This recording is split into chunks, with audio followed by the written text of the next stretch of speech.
আমি আশা করছি ইনশাআল্লাহ যারাই কনফিডেন্স বুস্ট করতে চান, তাদের জন্য আজকের এই ভিডিওটা একটা মাস্টার ক্লাস হতে চলেছে। কথা না বাড়িয়ে মেইন টপিকে চলে যাই ইনশাআল্লাহ।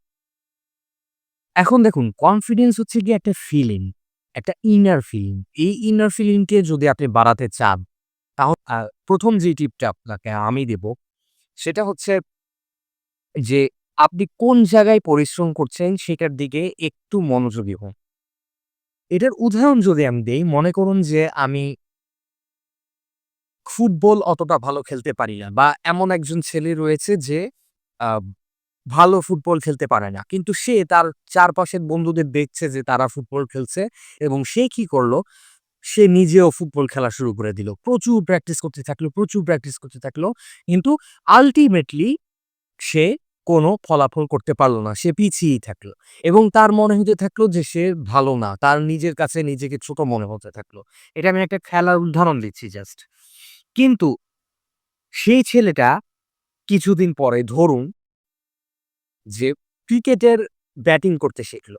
তখন সে দেখলো যে ক্রিকেটে যখন সে খেলাটা শুরু করেছে, তখন সে ক্রিকেটে ব্যাটিংয়ে খুবই ভালো খেলছে, খুবই ভালো খেলছে। তখন সে বুঝতে পারল যে তার স্পেশালিটিটা কোন জায়গায়। তো সেটাই আমি বলছি। আমরা অনেকেই চেষ্টা করি যে আমাদের চারপাশে যদি আমরা একটা প্রতিষ্ঠানে পড়ালেখা করি বা চাকরি করি বা ব্যবসা করি, সেখানে যাকে দেখতে আমাদের মনে হয় যে সে খুব কনফিডেন্ট, আমরা তাকে ফলো করার চেষ্টা করি। তার মতো হয়তো ছবি তুলছি, সে যেভাবে কথা বলার চেষ্টা করছে সেভাবে বলছি। এগুলা করে আপনি জাস্ট একজন মানুষকে নকল করছেন।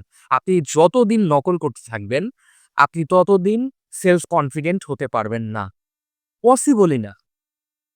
কারণ ওটা তো আপনার নিজে থেকে আসছে না। আপনি আরেকজনকে অনুকরণ করছেন। অনুকরণ করে কখনোই কনফিডেন্ট হওয়া যায় না। ১ম টিপ হচ্ছে গিয়ে অনুকরণ করা বাদ দিয়ে দেন। কাউকে কপি করেন না।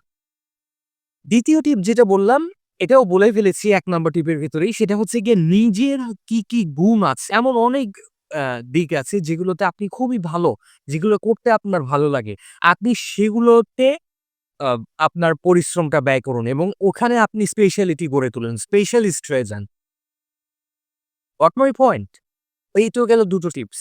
১ম টিপ হচ্ছে গিয়ে যে কাউকে নকল করে বা কারো থেকে অনুকরণ করে এগুলো করে কনফিডেন্ট হওয়ার চেষ্টা করবেন না। ২য় হচ্ছে গিয়ে আপনি নিজে যেগুলোতে ভালো, যে কাজগুলো আপনি ভালো পারেন আপনার মনে হয়, সেগুলোতে স্পেশালিস্ট হওয়ার চেষ্টা করুন। মানে ওগুলোকে নার্চার করুন। ৩য় বিষয় হচ্ছে গিয়ে যে আপনার গায়ের চামড়া না একটু মোটা হতে হবে। পৃথিবীতে এমন অনেক লোক থাকবে যারা আপনাকে সমালোচনা করবে। আপনার ভুল ধরার চেষ্টা করবে। এই ভুল, ওই ভুল। না, না এইটা তো হচ্ছে না, ওটা হচ্ছে না। এরকম কেন, ওরকম কেন? এগুলোকে যদি আপনি মনের ভেতর নিয়ে বসে থাকেন তাহলে আপনার নিজেকে নিজের কাছে ছোট মনে হবে। আচ্ছা আমার একটা ভুল হয়েছে আমি চেষ্টা করি এটাকে ডেভেলপ করার। ঠিক আছে? ৪র্থ টিপটা হচ্ছে গিয়ে যে মানুষের ভুল ধরতে যাবেন না। এমন হতে পারে যে আপনার থেকে অনেকেই ভালো রয়েছে, যাদেরকে দেখলে আপনার হয়তো ভেতরে একটু হিংসা কাজ করছে। মনে হচ্ছে যে এই ছেলেটা বা এই মেয়েটা আমার থেকে এই কাজটা এত ভালো করে কিভাবে করলো? যাই, ওর লাইফে একটু আ কি বলবো আমি? ওর লাইফে একটু বাধা তৈরি করার চেষ্টা করি। তখন আপনি কি করলেন? একটা মানুষকে অযথা সমালোচনা করতে থাকলেন। মানুষের সমালোচনা করে, মানুষের ভুল ধরে কখনোই কেউ এগোতে পারে না। নিজের যেই ভুল, নিজের যেই জায়গায় কমতি সেগুলোর দিকে নজর দিন। এগুলোকে ডেভেলপ করার চেষ্টা করুন।